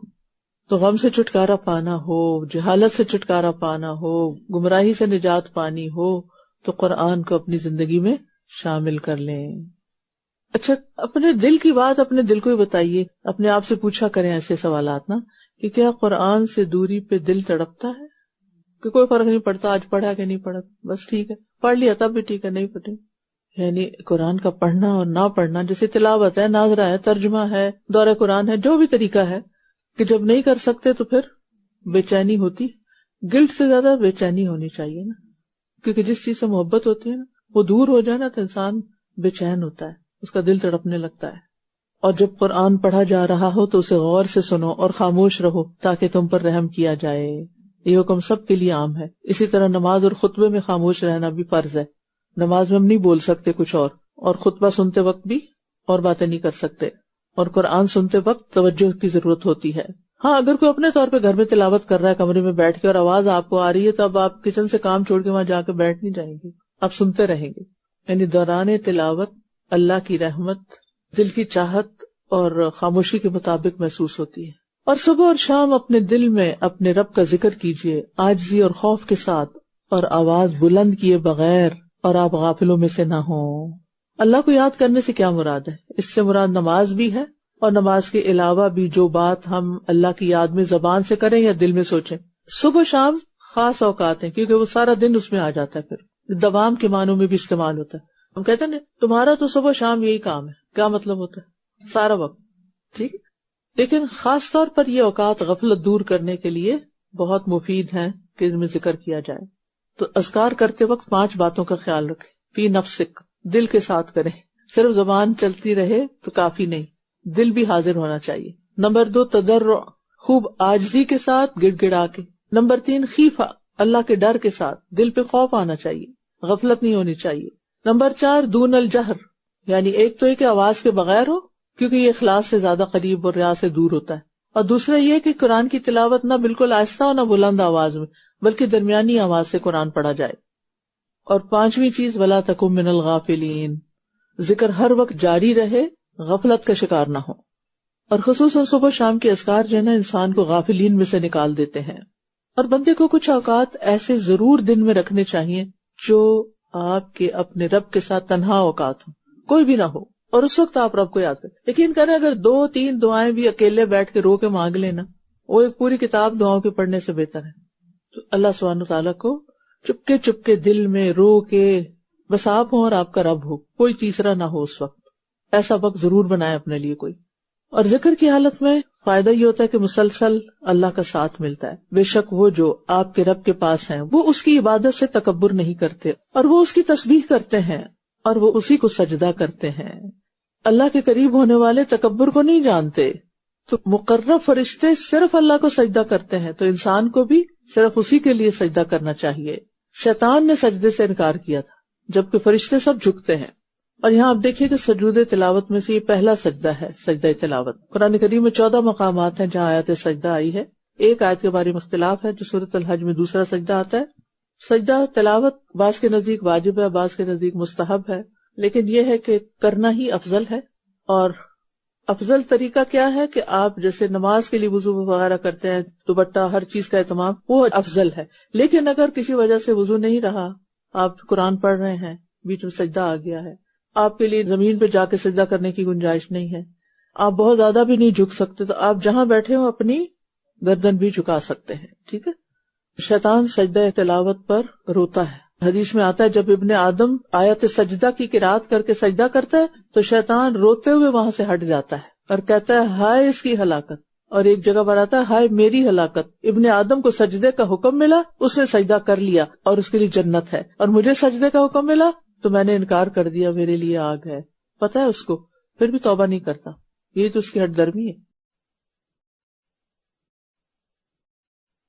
بسم اللہ الرحمن الرحیم يسألونك عن الأنفال قل الأنفال لله والرسول فاتقوا الله وأصلحوا ذات بينكم وأطيعوا الله ورسوله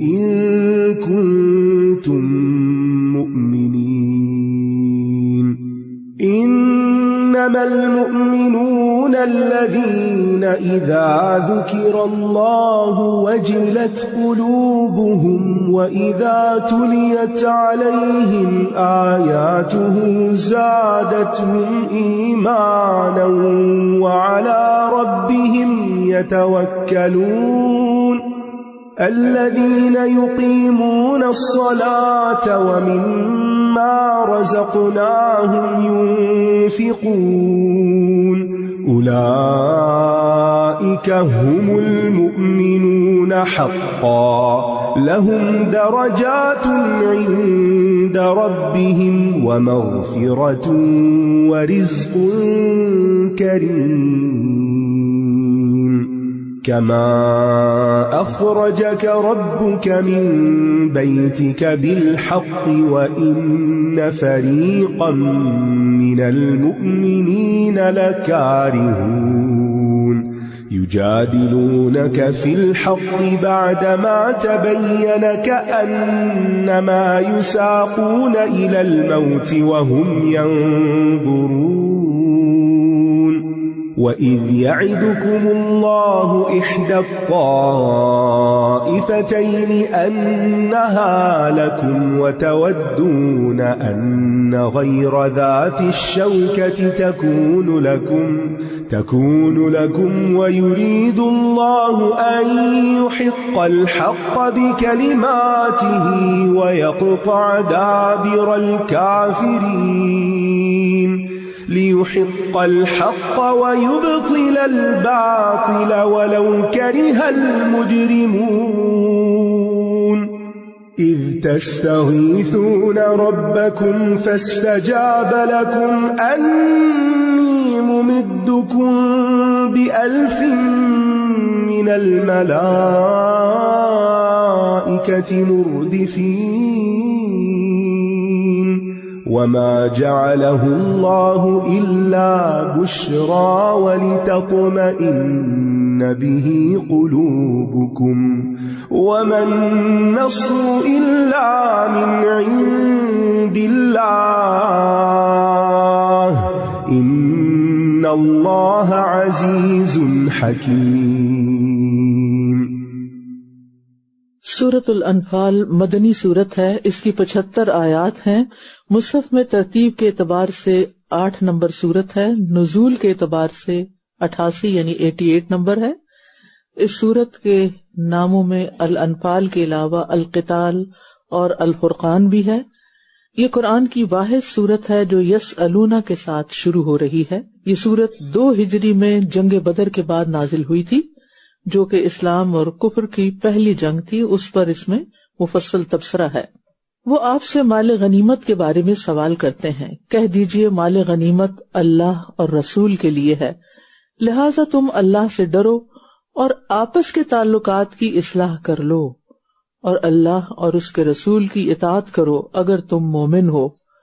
چونکہ پہلی جنگ تھی، پہلا غزوہ تھا، اس لیے ابھی یہ نہیں معلوم تھا کہ جنگ میں جو مال ہاتھ آیا وہ کس طرح تقسیم ہوگا، لہذا اس کے بارے میں سوال کیا گیا. سوال تو مال غنیمت کے بارے میں تھا، لیکن جواب کیا آیا؟ مال غنیمت اللہ اور رسول کے لیے، اس کے بارے میں مت سوچو، وہ جو چاہے فیصلہ کریں.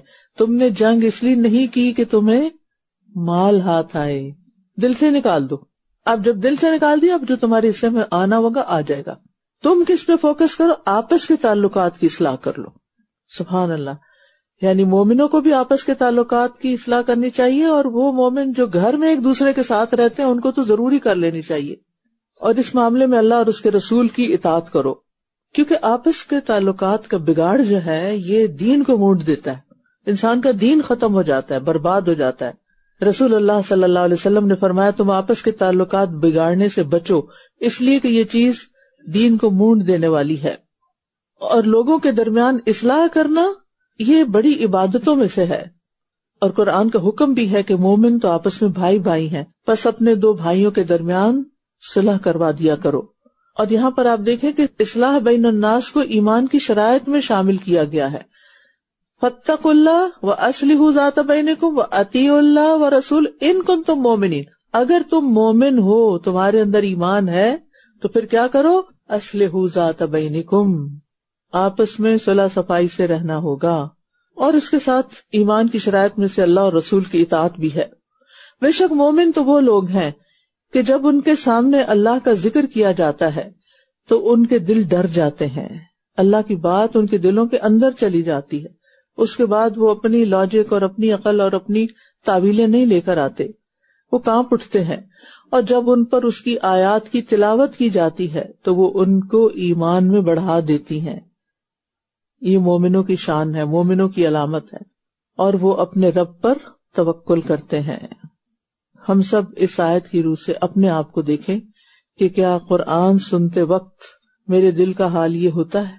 کیونکہ ایمان کی علامت ہے کہ قرآن سن کر دل نرم ہو جائے، آنکھوں سے آنسو جاری ہو جائیں، ایمان کی کیفیت بڑھ جائے، توکل مضبوط ہو جائے.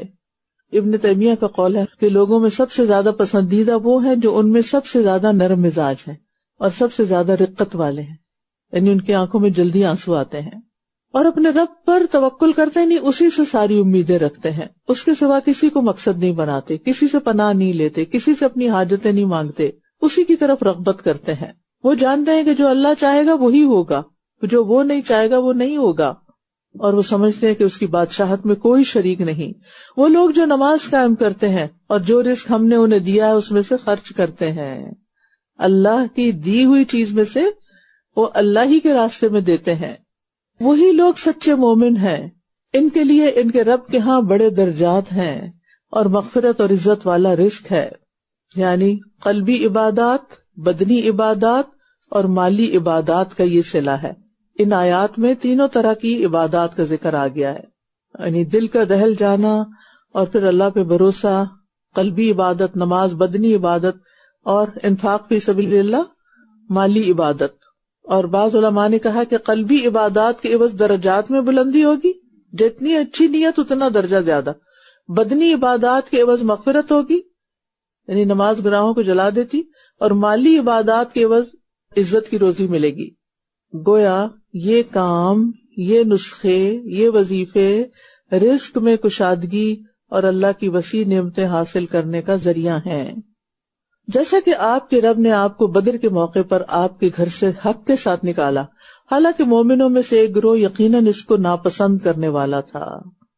عام طور پر کامیابی حاصل کرنے کے لیے جو محنت کرنی پڑتی ہے نا، وہ نفس پہ بڑی بھاری ہوتی ہے، وہ مشکل لگتی. مومنوں کا بدر کے جنگ کے موقع پر گھروں سے نکلنا صرف دین کی بلندی کے لیے تھا، جس میں ان کی بلندی تھی، لیکن وہ کیا چاہتے تھے؟ وہ آسان رستہ لیں اور جہاں سے قافلہ گزر رہا ہے اس کو بس ٹھکانے کریں اور ان کا مال لے لیں. حق واضح ہو جانے کے بعد بھی یہ اس کے بارے میں آپ سے یوں جھگڑ رہے تھے گویا یہ موت کی طرف ہانکے جا رہے ہوں اور یہ آنکھوں سے دیکھ رہے ہوں.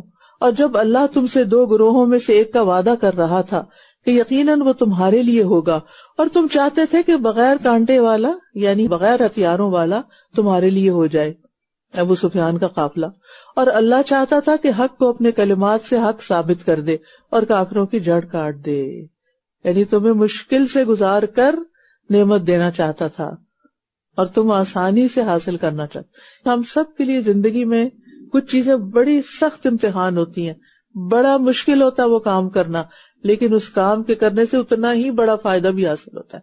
اس کے برعکس انسان اگر اسکیپ کر جائے وقتی طور پہ تو اس کو آسانی لگتی ہے، لیکن آگے نقصانات بڑے ہوتے ہیں. تاکہ وہ حق کا حق ہونا اور باطل کا باطل ہونا ثابت کر دے، خواہ مجرموں کو ناگوار ہی گزرے. جب تم اپنے رب سے فریاد کر رہے تھے تو اس نے تمہاری فریاد سن لی کہ بے شک میں تمہیں 1000 فرشتوں کے ساتھ مدد دینے والا ہوں جو یکے بعد دیگرے آنے والے ہیں، ایک کے بعد ایک آتا جائے گا، یا گروہوں کے گروہ آتے جائیں گے. بدر کے میدان میں فرشتے حاضر ہوئے تھے اور بدر میں شامل ہونے والے مسلمان اور فرشتے سب سے افضل ہیں، امت کے سب سے افضل لوگ ہیں جو بدر میں شامل ہوئے، اور فرشتوں میں سے بھی افضل ترین وہ ہیں. اور اس میں آپ دیکھیے کہ اللہ چاہتا تو صرف فرشتے بھیج کے سارا کچھ کروا دیتا، لیکن مومنوں سے کروایا، اور دعا کے ساتھ ساتھ اسباب اختیار کرنا بھی ضروری ہوتا ہے۔ اور اس میں آپ دیکھیے کہ کس طرح مایوسی کی گہرائیوں سے امید کی کرن نکل آئی، فرشتوں کی آمد کی خبر مل گئی۔ مقابلہ تو بہت ٹف تھا کیونکہ مسلمانوں کی تیاری نہیں تھی، کیونکہ ابھی تو بہت تھوڑے دن ہوئے تھے انہیں مدینہ میں آ کے سیٹل بھی نہیں ہوئے تھے کہ جنگ مسلط ہو گئی۔ لیکن یہ ہے کہ انسان جب اللہ کے بھروسے پر کوئی قدم اٹھا لیتا تو پھر اللہ بھی مدد کرتا ہے، اور انسان ہمیشہ یاد رکھے کہ فتح اور مدد اللہ کی طرف سے آتی ہے، تقوی اور اصلاح کی وجہ سے آتی ہے، نہ کہ تعداد اور ساز و سامان اور دنیا کی رونقوں سے۔ ہم سوچتے ہیں کہ بڑا گھر بنا لیں گے تو بڑی خوشحالی آ جائے گی، حالانکہ بڑے گھر بعض اوقات بڑی آزمائش بن جاتے ہیں۔ خوشی اور خوشحالی کا تعلق تقوی سے ہے، اور یہ بھی یاد رکھنا چاہیے کہ سچے دل سے اچھی دعائیں کرنے والے کبھی ناکام نہیں ہوتے۔ اذ تستغیثون ربکم فاستجاب لکم، تم فریادیں کر رہے تھے، اللہ نے فریاد سن لی۔ یہ وہ لشکر ہے جو کبھی شکست نہیں کھاتا، یعنی دعاؤں کا لشکر، لیکن ہماری دعائیں ہی بڑی کم ہوتی ہیں، اور سنسیئر تو اور بھی کم ہوتی ہیں، اور اللہ نے اس کو محض ایک خوشخبری بنایا، اور تاکہ اس سے تمہارے دل مطمئن ہو جائیں، ورنہ مدد تو صرف اللہ کے پاس سے ہی آتی ہے، بے شک اللہ بہت زبردست خوب حکمت والا ہے۔ یعنی قوت جتنی مرضی بڑھا لو، وسائل جتنے چاہو اختیار کر لو، جب تک اللہ کی مدد نہیں ہوگی کچھ نہیں ہوگا۔ إذ يغشيكم النعاس أمنة منه وينزل عليكم من السماء ماء ليطهركم به ويذهب عنكم رجز الشيطان وليربط على قلوبكم ويثبت به الأقدام إذ يوحي ربك إلى الملائكة أني معكم فثبتوا الذين آمنوا سألقي في قلوب الذين كفروا الرعب فاضربوا فوق الأعناق واضربوا منهم كل بنان ذلك بأنهم شاقوا الله ورسوله ومن يشاقق الله ورسوله فإن الله شديد العقاب ذلكم فذوقوه وأن للكافرين عذاب النار يا أيها الذين آمنوا إذا لقيتم الذين كفروا زحفا فلا تولوهم الأدبار ومن يولهم يومئذ دبره إلا متحرفا لقتال أو متحيزا إلى فئة فقد باء بغضب من الله ومأواه جهنم وبئس المصير فلم تقتلوهم ولكن الله قتلهم وما رميت إذ رميت ولكن الله رمى وليبلي المؤمنين منه بلاء حسنا إن الله سميع عليم ذلكم وأن الله موهن كيد الكافرين إن تستفتحوا فقد جاءكم الفتح وإن تنتهوا فهو خير لكم وإن تعودوا نعد ولن تغني عنكم فئتكم شيئا ولو كثرت وأن الله مع المؤمنين جب وہ اپنی طرف سے امن دینے کے لیے تم پر اونگ طاری کر رہا تھا اور آسمان سے تم پر پانی برسا رہا تھا تاکہ اس کے ذریعے تمہیں پاک کر دے اور شیطان کی نجاست وسوسے کو تم سے دور کر دے اور تاکہ تمہارے دلوں کو مضبوط کر دے اور اس کے ذریعے تمہارے قدموں کو جما دے۔ مشکل وقت ہوتا ہے لیکن اللہ کی طرف سے مدد بھی آتی ہے، اور کبھی وہ اونگ کی شکل میں آ جاتی ہے اور کبھی وہ آسمان کی بارش کی شکل میں آتی ہے، اور یوں اللہ تعالیٰ انسان کی سوچ میں بھی خوبصورتی پیدا کر دیتا ہے، شیطان کے وسوسے دور کر دیتا ہے، اور جب شیطان کے وسوسے دور ہوتے ہیں تو دل مضبوط ہو جاتا ہے۔ کتنا بڑا دشمن ہے کہ ہمارے دل پہ حملہ کرتا ہے اور ہمیں پریشان کرتا ہے، اور پھر ہم راہ حق سے ڈگمگانے لگتے ہیں، جبکہ اللہ کی مدد آتی ہے تو پھر یہ ساری مشکلات حل ہو جاتی ہیں اور قدم جمائے جاتے ہیں۔ اور جب آپ کا رب فرشتوں کی طرف وحی کر رہا تھا کہ میں تمہارے ساتھ ہوں، یعنی فرشتوں کی مدد بھی آتی، بس تم ان لوگوں کو ثابت قدم رکھو جو ایمان لائے، عنقریب میں کفر کرنے والوں کے دلوں میں رعب ڈال دوں گا، بس تم گردنوں پر وار کرو اور ان کے ہر پور پر ضرب لگاؤ۔ تو فرشتوں کی ذمہ داریوں اور کاموں میں سے ایک کام کیا ہے؟ مومنوں کو آزمائش میں ثابت قدم رکھنا ہو۔ یہ اس لیے کہ انہوں نے اللہ اور اس کے رسول کی مخالفت کی، اور جو کوئی اللہ اور اس کے رسول کی مخالفت کرتا ہے تو یقیناً اللہ سخت سزا دینے والا ہے۔ یہ ہے سزا تمہاری، پس چکھو اسے، اور یقیناً کافروں کے لیے آگ کا عذاب ہے۔ اے لوگو جو ایمان لائے ہو، جب میدان جنگ میں تمہاری ان لوگوں سے مٹ بھیڑ ہو جنہوں نے کفر کیا تو ان سے پشتیں نہ پھیرو۔ جنگ سے بھاگنے کو کبیرہ گناہ قرار دیا گیا ہے، اور جو کوئی ان سے اس دن اپنی پشت پھیرے سوائے اس کے جو جنگ کے لیے پینترا بدلنے والا ہو یا کسی گروہ کی طرف پناہ لینے والا ہو تو یقیناً وہ اللہ کے غضب کے ساتھ پلٹا اور اس کا ٹھکانہ جہنم ہوگا، اور وہ کتنا برا ٹھکانہ ہے۔ جنگ سے یا مشکل حالات سے انسان کیوں بھاگتا ہے؟ بزدلی کی وجہ سے۔ لہٰذا انسان کو بزدلی سے بھی پناہ مانگنی چاہیے۔ نبی صلی اللہ علیہ وسلم ہر نماز کے بعد دعا کرتے تھے، اللہم انی اعوذ بک من الجبن۔ تو در حقیقت تم نے انہیں قتل نہیں کیا تھا بلکہ اللہ ہی نے انہیں قتل کیا تھا، اور جب آپ نے خاک پھینکی تھی تو آپ نے نہیں پھینکی تھی بلکہ اللہ ہی نے پھینکی تھی، تاکہ وہ مومنوں کو اپنی طرف سے عمدہ امتحان سے گزار دے۔ بے شک اللہ خوب سننے والا، خوب جاننے والا ہے۔ تو یاد رکھیے کسی بھی کامیابی کو اپنا کمال نہ قرار دیں۔ جب انسان اللہ کا حکم مانتا ہے، اللہ کے رسول کا حکم مانتا ہے، تو اللہ سبحانہ وتعالی کامیابی بھی عطا کرتا ہے۔ مومن اپنی تدابیر بھی اللہ کے حوالے کر دیتے ہیں اور اللہ پہ توکل کرتے ہیں۔ یہ بات تو اس طرح ہے، اور یقیناً اللہ کافروں کی چال کو کمزور کرنے والا ہے۔ اگر تم لوگ فیصلہ چاہتے تھے تو بے شک فیصلہ تمہارے پاس آ گیا ہے، اور اگر تم باز آ جاؤ تو یہ تمہارے لیے بہتر ہے، اور اگر تم لوٹو گے تو ہم بھی لوٹیں گے، اور تمہاری جماعت ہرگز تمہارے کچھ کام نہ آئے گی اگرچہ وہ کثرت میں ہو، اور بے شک اللہ مومنوں کے ساتھ ہے۔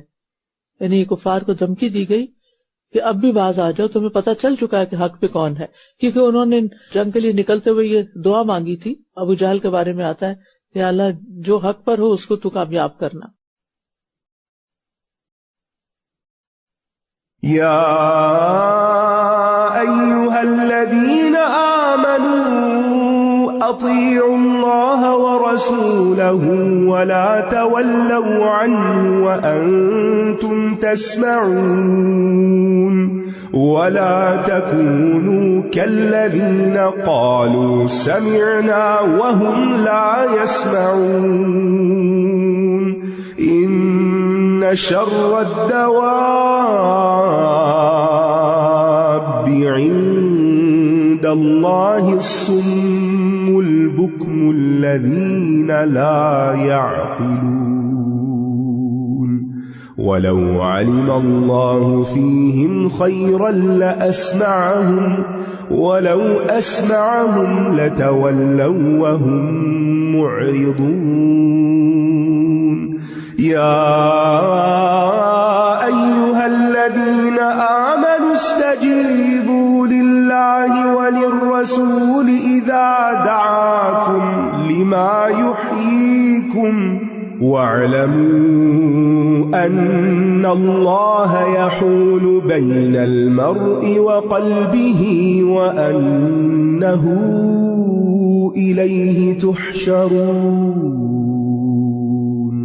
واتقوا فتنة لا تصيبن الذين ظلموا منكم خاصة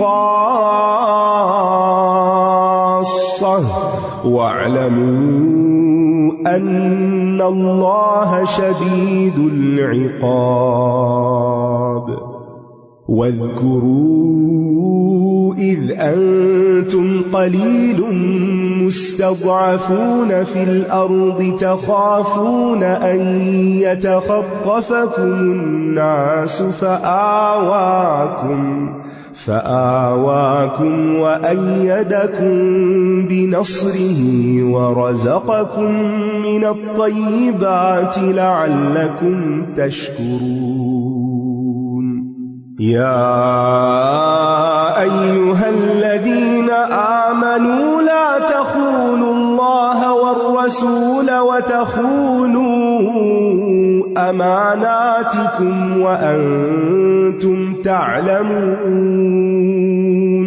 واعلموا أنما أموالكم وأولادكم فتنة وأن الله عنده أجر عظيم.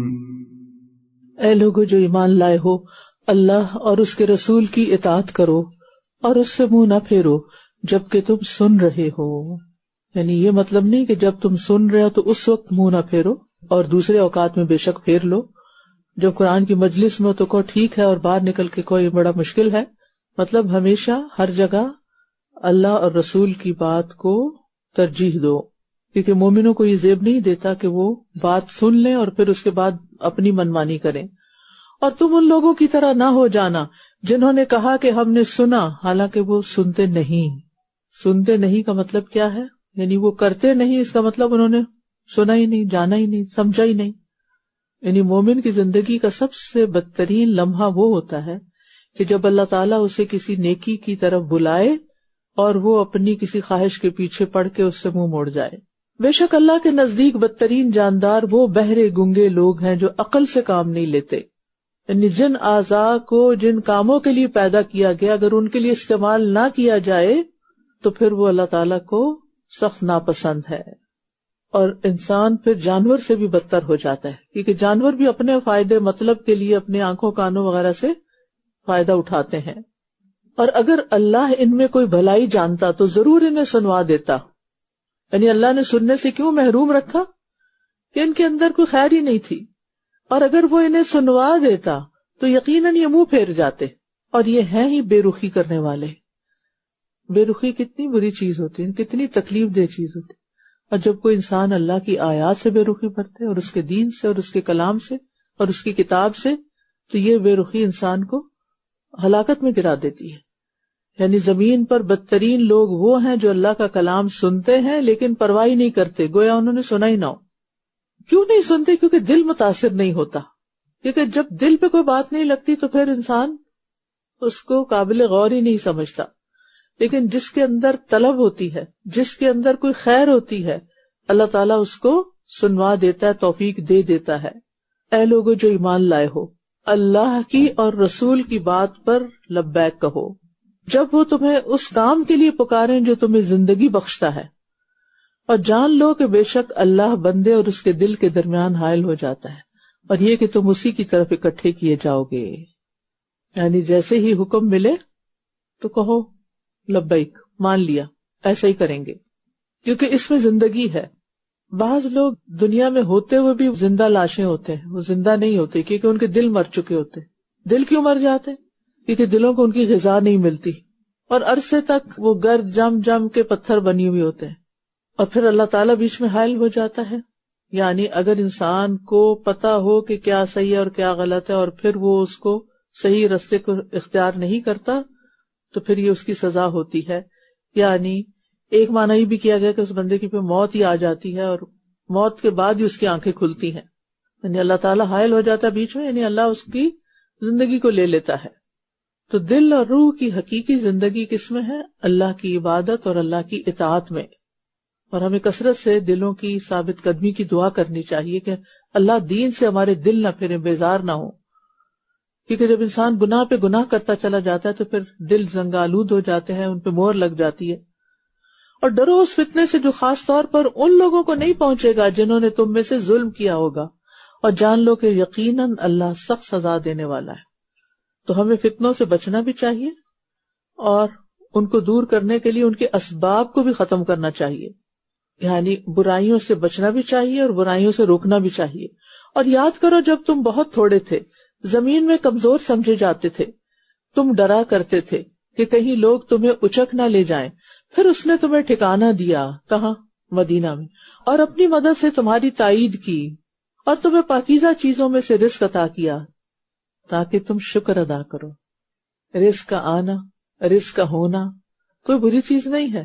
رزق پا کر انسان جو شکر ادا کرتا ہے، یہ شکر بھی اللہ کے قریب کرتا ہے بندے کو، بجائے اس کے کہ انسان یہ کہ اللہ مجھے دے ہی نہ، مجھے فقیر کر دے تو اس میں شاید زیادہ اجر ہے. نہیں، رزق کے ہونے میں بھی بڑا اجر ہے. وہ آتا ہے نا، الطاعم الشاکر کالصائم الصابر، کھا کر شکر کرنے والا روزہ رکھ کے صبر کرنے والے کی طرح ہے. سمجھ آئی؟ اب روزہ رکھ کے صبر کر رہے ہیں نا، اس میں اجر ہے بڑا، مسلسل عبادت میں. اور اگر آپ کا روزہ نہ ہو اور کچھ کھا لیں، یا جب روزہ افطار کرتے ہیں کچھ کھا لیں اور شکر ادا کریں تو ڈبل اجر ہو جاتا ہے. لیکن یہ سبق بار بار ہم بھول جاتے ہیں، اور اللہ تعالیٰ بھی بار بار یاد کرواتے ہیں کہ جو ملا ہوا نا، نعمتیں گنو. میں نے اس دن بھی آپ کو ایک ایکٹیویٹی دی تھی نا، سوچا کریں آج صبح سے اب تک میرے ساتھ کیا کیا اچھا ہوا ہے. اور صرف اچھے ہونے میں نہیں کہ آپ کو کچھ ملا، یہ ملا وہ ملا تو اچھا ہو گیا، یہ کسی نے سلام کر دیا، یہ تو ہے ہی اچھا، لیکن اس کے علاوہ بھی کسی نیکی کے کرنے کی توفیق ہو گئی، کسی کو کوئی اچھا مشورہ دینے کے قابل ہو گئے، کسی کے کسی سوال کا جواب دے دیا، کسی کی کوئی ذاتی خدمت کر دی. یہ بھی اللہ نے آپ پر احسان کیے، توفیق دی، قرآن سننے کے لیے یہاں لے آیا. یہ سب اچھا ہوا ہمارے ساتھ. کوئی بھی ریزن ہو سکتی ہے کہ ہم عبادت کے قابل نہ رہیں، یہ پڑھنے کے قابل نہ رہیں، کچھ بھی ہو سکتا ہے. کسی کی بات کو درگزر کر دیا، کسی کے تانے کو، غصہ دلانے والی بات کو پی گئے، اگنور کیا، کسی سے ذکر بھی نہیں کیا. پینا کیا ہے؟ جو چیز پی لی جاتی ہے وہ پھر گلاس میں نظر نہیں آتی. گلاس میں وہ نظر آتا ہے جو بچا ہوا ہوتا ہے، جو پی لیا وہ اندر غائب ہو گیا. غصہ پی لیا کا مطلب کیا ہے؟ اب کسی سے ذکر بھی نہیں کرنا، اندر چلا گیا. اے لوگو جو ایمان لائے ہو، تم اللہ اور اس کے رسول سے خیانت نہ کرو اور نہ اپنی امانتوں میں خیانت کرو جبکہ تم جانتے ہو. اصل میں خیانت کا دائرہ بڑا وسیع ہے. ساری ذمہ داریاں، عہد، معاہدے، یہ سب امانت میں آتے ہیں، اور یہ پورے نہ کرنا خیانت کہلاتا ہے. نبی صلی اللہ علیہ وسلم اپنے ہر خطبے میں امانت اور ایمان کا تعلق بتاتے تھے، اور امانت میں خیانت کرنا منافق کی علامت ہے. اور جان لو کہ تمہارے مال اور تمہاری اولاد ایک آزمائش ہے، کیونکہ ان کی وجہ سے انسان بڑی خیانتیں کر جاتا ہے. اور یہ کہ اللہ کے پاس بہت بڑا اجر ہے. یعنی مال و دولت اور اولاد کی محبت اللہ نے دلوں میں رکھ دی ہے، یہ ہے، ہم اس کا انکار نہیں کر سکتے، تو کرنے کی ضرورت بھی نہیں، لیکن ایک فطری سی چیز ہے یہ. لیکن اسی کے ذریعے انسان کی آزمائش بھی ہو جاتی، ٹیسٹ کر لیا جاتا بندے کو کہ یہ جب اللہ کی بات آئے گی اور دوسری طرف بچے کی، تو کس کی بات کو ترجیح دے گا. اور ہم عموماً وہیں پھسل جاتے ہیں، اب بچہ ہے نا، چھوٹا ہے، چلو اگر یہ اللہ کی نافرمانی کا کوئی کام کرنا چاہتا ہے تو کرنے دیں. لیکن امتحان اس میں ہے کہ انسان اللہ اور رسول کی بات کو ترجیح دیتا ہے یا مال اور اولاد کی محبت کو. لیکن جب مال اور اولاد کو اللہ کی رضا کے مطابق استعمال کیا جائے تو یہ نعمتیں ہوتی ہیں، یہ اللہ کا فضل بن جاتا ہے. تو اس لیے پھر اپنے گھر والوں کو نیکی کے رستوں کی طرف ساتھ ہی لگاتے جانا چاہیے. یا ایھا الذین آمنوا ان تتقوا اللہ یجعل لکم فرقانا ویکفر عنکم سیئاتکم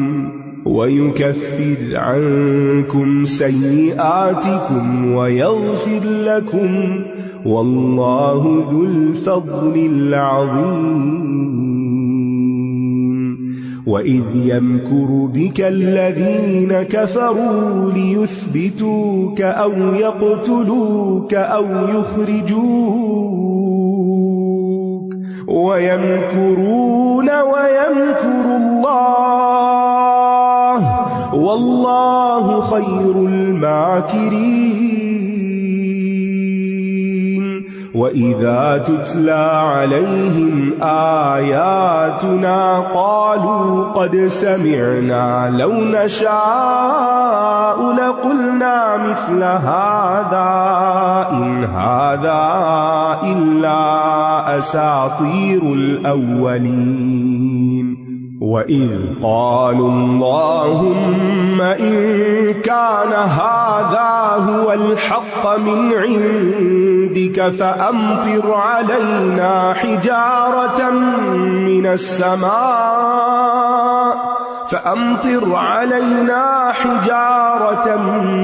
السَّمَاءِ أَوْ ائْتِنَا بِعَذَابٍ أَلِيمٍ وَمَا كَانَ اللَّهُ لِيُعَذِّبَهُمْ وَأَنْتَ فِيهِمْ وَمَا كَانَ اللَّهُ مُعَذِّبَهُمْ وَهُمْ يَسْتَغْفِرُونَ وَمَا لَهُمْ أَلَّا يُعَذِّبَهُمُ اللَّهُ وَهُمْ يَصُدُّونَ عَنِ الْمَسْجِدِ الْحَرَامِ وَمَا كَانُوا أَوْلِيَاءَهُ إِنْ أَوْلِيَاؤُهُ إِلَّا الْمُتَّقُونَ وَلَكِنَّ أَكْثَرَهُمْ لَا يَعْلَمُونَ وَمَا كَانَ صَلَاتُهُمْ عِندَ الْبَيْتِ إِلَّا مُكَاءً وَتَصْدِيَةً فَذُوقُوا الْعَذَابَ بِمَا كُنتُمْ تَكْفُرُونَ